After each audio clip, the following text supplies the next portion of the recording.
In Morad Mostafa's austere and captivating feature debut, Aisha Can't Fly Away, the title says it all.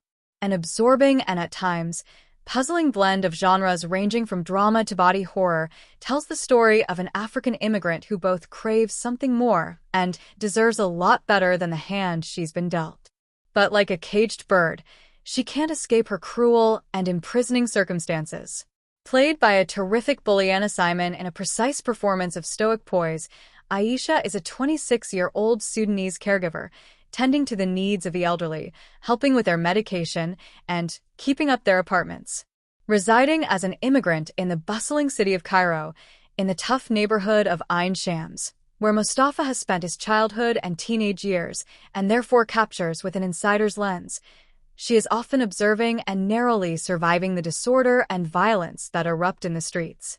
Her only chance for safety is to cut a dirty deal with the hard-nosed gang leader Zuka, rapper Ziad Zaza.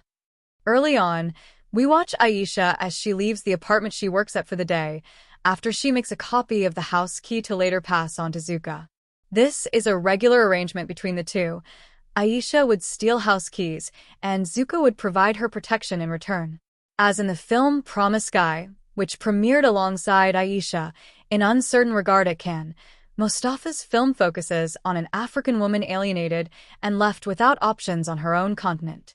Frustrated and often exhausted, she spends her days and nights in a near-autopilot mode, doing what's expected of her and barely getting by, only to find her job in jeopardy after one of the clients, whose key she's duplicated, gets brutally attacked by Zuka's people during their robbery. The employment agency will only allow her to keep her position if she agrees to switch houses and become the caregiver of the slimy and predatory Mr. Khalil, Mamdouh Salah. When Aisha refuses his sexual demands and asks to be transferred, her employer just dismisses her plea, despite hers not being the first complaint about him. She must accept his sexual abuse as part of her nursing duties, or else look for a different job. Heartbreakingly, she complies. When a strange rash develops on Aisha's body, the film gradually adds confusing body horror elements to its tapestry. A dash of surreal symbolism is also in the mix, with Aisha occasionally running into an intimidating, sometimes violent, ostrich in the streets and houses where she works. The bird, with its menacing stance, is surely a figment of Aisha's imagination. It's not quite clear what these fantasy sequences are supposed to symbolize. Could it be Aisha's own growing internal strength as a bird, as teased in the title? Realized with impressive makeup work and effects, the bumpy and worsening rash around her torso suggests that she might be morphing into something akin to an ostrich. While these elongated sequences prove effective, they come across as a tortured and distracting metaphor. The real-world horrors of Aisha's situation speak clearly enough for themselves.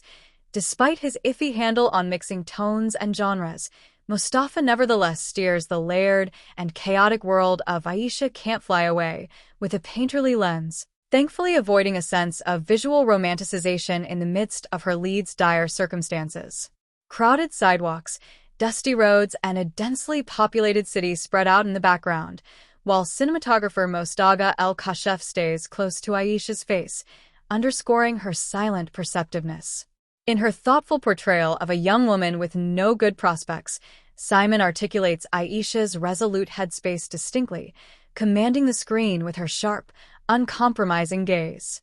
The gifted actor consistently deepens and intensifies the atmosphere of Aisha Can't Fly Away, infusing it with a haunting and dangerous quality.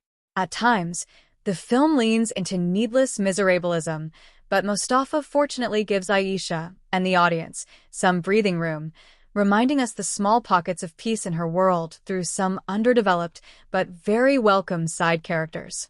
One of them is a chef, Ahmad Goniam, who often feeds Aisha with a generous plate of food. The other is a friend, Maya Mohammed, who is a reliable part of Aisha's tiny circle of support.